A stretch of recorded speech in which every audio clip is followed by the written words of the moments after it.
আসসালামু আলাইকুম। আশা করব সকলে ভালো আছেন। আলহামদুলিল্লাহ আমি তো অনেক বেশি ভালো আছি। আজ টাঙ্গাইল যাচ্ছি বিজয় মিছিল এবং আনন্দ মিছিলে। সেখানে একটু সময় কাটাবো। যেহেতু আপনারা জানেন যে বাংলাদেশে ছাত্র আন্দোলন হলো। এত বড় ছাত্র আন্দোলন হয়তোবা বাংলাদেশে হয়নি। সেই জন্য আন্দোলনে যাচ্ছিলাম আমি এবং আমার চাচাতো ভাই শাওন। আপনারা তো জানেনই যে আমরা কতটুকু নির্যাতিত হয়েছি এখানে গিয়ে বা কতটা ভয় ছিলাম এই আন্দোলনে। তো যাচ্ছিলাম এই আন্দোলনে। আমাদের বাড়ি থেকে মোটামুটি ভালোই দূরে টাঙ্গাইল প্রেস ক্লাব। তো সেখান থেকে সাধারণত আন্দোলনের ডাক দিয়েছে। সেখানে যেতে যেতে আমাদের বাড়ি থেকে 20 থেকে 22 কিলোমিটার তো হয়ই।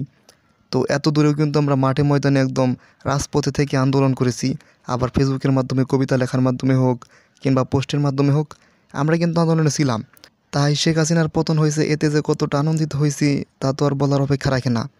তো গিয়ে যেটা খারাপ লাগলো, দেখলাম যে টাঙ্গাইল পৌর ভবন পৌর ভবন বলে এটাকে, এটা একদম পুরোটা জ্বালিয়ে দিয়েছে। মোটামুটি 4-5 তলা হবে।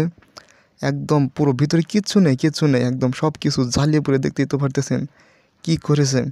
আসলে এগুলো আমাদের দেশের সম্পদ, এগুলো আসলে নষ্ট করা ঠিক নয়। তো এদিকে আমাদের খেয়াল রাখতে হবে। টাঙ্গাইলে অনেক জায়গায় ভাঙচুর হয়েছে, তো সেটা সামনে পড়লো, সেই জন্য সেইটাই দেখালাম। এটা হচ্ছে টাঙ্গাইল মুক্ত মঞ্চ।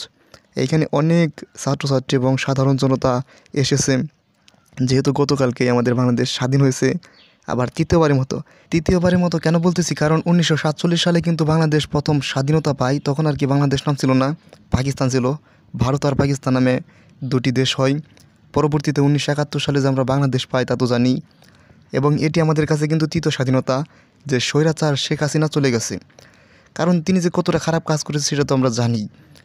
তো এখানে দেখছিলাম যে একটা ভাই বক্তব্য দিচ্ছিল এবং আওয়ামী লীগের যত কিছু আছে বই টই বা ছবি টবি অনেক কিছু পুড়িয়ে ফেলছিল।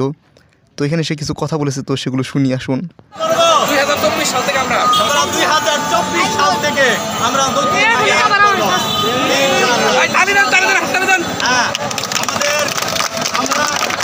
আমাদের 500 ছাত্র ভাই নিহত হয়েছে। আমাদের বিজয় উল্লাস করা যাবে না। আজ থেকে শোক দিবস, আজ থেকে প্রতিটা দিন আমাদের শোক দিবস। আমরা ভাইদেরকে খবর রেখে আমরা বিজয় উল্লাস করতে পারি না। আপনারা হইচই করবেন না এবং কারো কোনো ক্ষতি করবেন না এবং আপনারা শান্ত থাকবেন। কোনো বিশৃঙ্খল হয়তো করা যাবে না।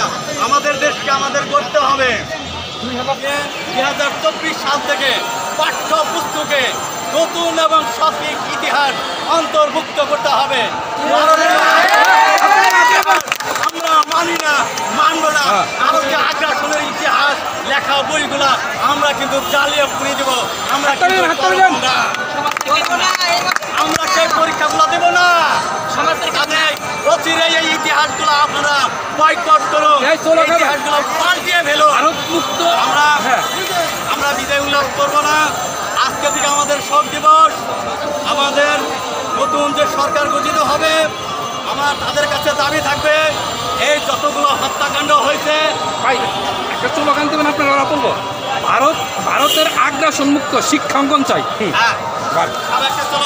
একটা স্লোগান দেবেন, ভারতের আগ্রাসন মুক্ত শিক্ষাঙ্গন দরকার, ভারতের আগ্রাসন মুক্ত শিক্ষাঙ্গন দরকার, শিক্ষাঙ্গন মুক্ত ভারতের আগ্রাসন।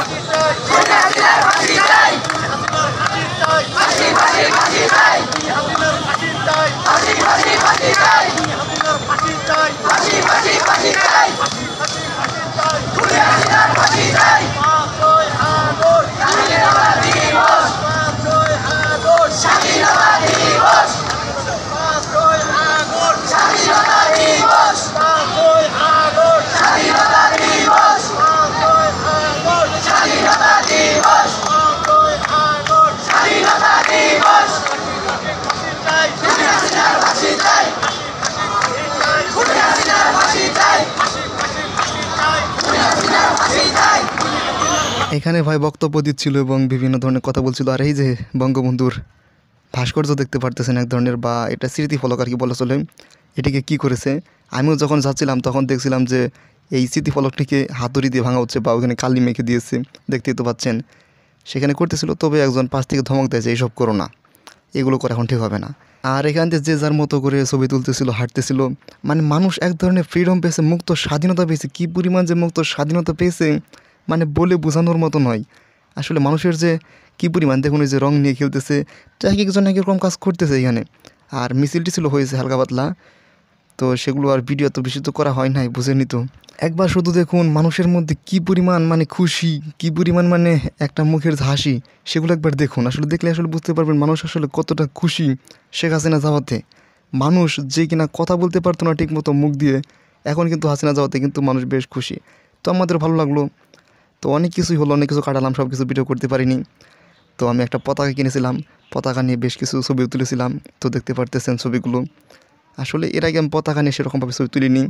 আর পতাকার মর্যাদা আসলে এত আগে বুঝিও নাই, বা দেশাত্মবোধক গান এই মুহূর্তে কিন্তু খুব বুঝেছি, আসলে খুব বেশি। এই সময় এসে নিজের দেশ, পতাকা এবং দেশের জাতীয় সঙ্গীত হোক বা বিভিন্ন দেশাত্মবোধক সঙ্গীত প্রচুর শুনতেছি, ফেসবুক দেখতেছি। মানে দেশের মানুষ মারা যাচ্ছে, এটা তো আসলে বলার মতো না, তাই না? তো যারা মারা গেছে তাদেরকে আল্লাহ তাআলা জান্নাতবাসী করুক। তো এগুলো ছবি টবি তুললাম, ছবি তোলা শেষে এসে পড়ছিলাম, আমি আর শাওন গেছিলাম, তো দুজনেই এসে পড়ছিলাম। তো সবাইকে স্বাধীনতার শুভেচ্ছা। সবাই ভালো থাকবেন, সুস্থ থাকবেন এবং অবশ্যই দেশপ্রেম থাকতে হবে, দেশপ্রেম থাকতে হবে।